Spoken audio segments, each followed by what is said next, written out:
Sunlight filters through the delicate lace, casting gentle shadows across the room as dust motes dance in the air.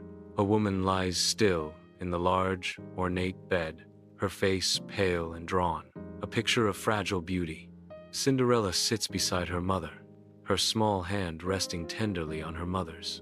The mother whispers with faint breath, "My sweet child, stay kind and good, and I will always be close to you in your heart."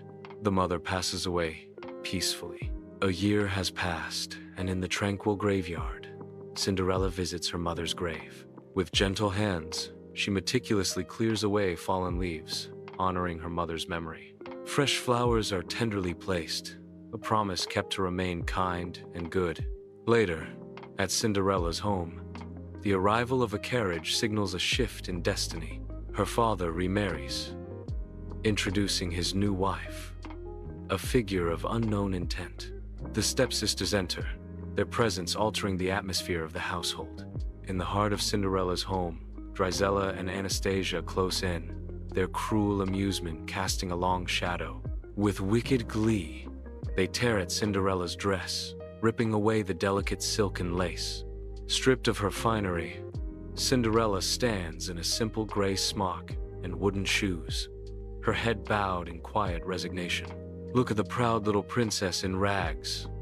The stepsisters push Cinderella towards the dark, cluttered kitchen, her new prison. In the heart of the kitchen, Cinderella's day begins before dawn, her silhouette a promise of endless labor.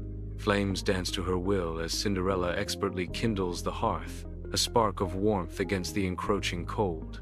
Amidst the tantalizing aromas, Cinderella cooks, her hands moving swiftly to prepare meals, each dish a testament to her servitude. With relentless dedication, Cinderella scrubs, her hands scouring the floors until they reflect the light, a mirror to her unending toil. Her stepsisters revel in their cruelty, spilling lentils into the ashes, each act a calculated blow to Cinderella's spirit. As night falls, Cinderella curls up by the warm hearth, her body weary, her dreams haunted by the dust and soot that cling to her, earning her the cruel nickname Cinderella. Sunlight spills into Cinderella's home as the father readies himself, his face alight with anticipation for the market fair. His gaze softens as he turns to his stepdaughters, eager to fulfill their desires. One stepdaughter voices her extravagant wish, her eyes glittering with longing. He asks, "And you, Cinderella?" Under the vast sky, the father trudges along the dusty road, his arms overflowing with carefully chosen gifts. A hazel twig, hanging low, silently brushes against his hat, a fleeting whisper of nature's touch. With a decisive motion, he snaps the twig, a silent promise forming in his mind as he continues homeward. In a tender moment of reflection, he decides to give the twig to Cinderella, a symbol of his quiet affection. In the quiet graveyard, Cinderella kneels, carefully planting a hazel twig upon her mother's grave. The twig bursts to life, transforming into a strong, lovely tree that stretches towards the heavens. During one of her visits, a little white bird descends gracefully, landing gently on a branch. A messenger of hope, the bird drops a gift into Cinderella's waiting hand, as narration states. The bird tosses down whatever she wishes for. A royal announcement bursts through Cinderella's home, promising a grand festival and a prince seeking his bride. The stepsisters erupt in cheers, their joy quickly turning to demands as they summon Cinderella. Cinderella approaches her stepmother, her eyes filled with a hopeful plea. "Please, stepmother, may I go to the festival?"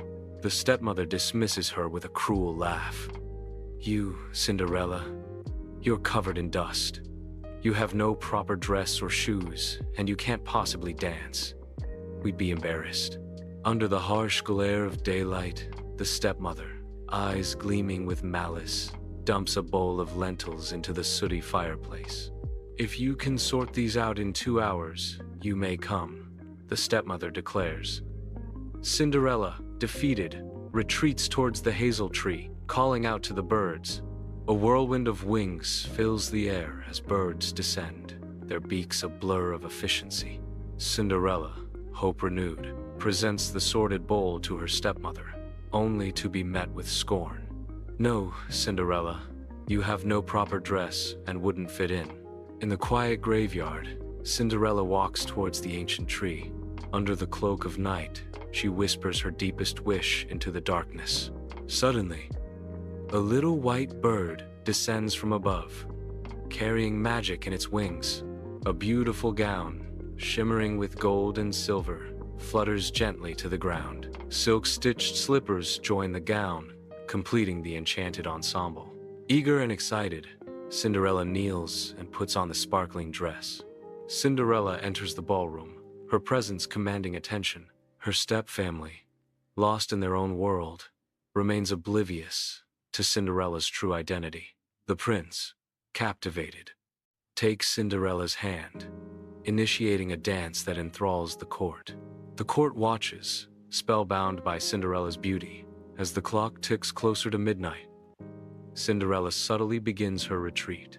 The prince, captivated, follows Cinderella into the night, his curiosity burning brighter with each step.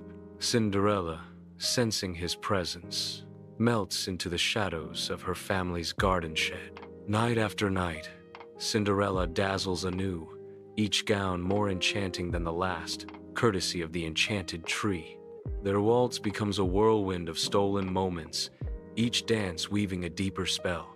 But as the clock strikes midnight, she vanishes once more, leaving the prince yearning and intrigued, lost in her mystique. The grand ballroom glows, 1,000 candles casting a spell as the prince scans the swirling dancers. Unseen, the palace steps glisten with a treacherous pitch, a desperate scheme taking hold. As the clock strikes midnight, Cinderella's joy turns to urgency, her silk gown trailing behind her as she flees. Disaster strikes as a golden slipper becomes hopelessly ensnared in the sticky trap.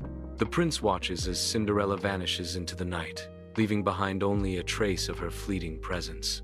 He kneels, his touch gentle as he plucks the shimmering shoe from the stairs, a symbol of hope amidst the chaos. In the soft morning light of Cinderella's humble home, the prince presents the golden slipper. The stepsisters strain, their faces reflecting the agony of their futile attempts to fit the slipper.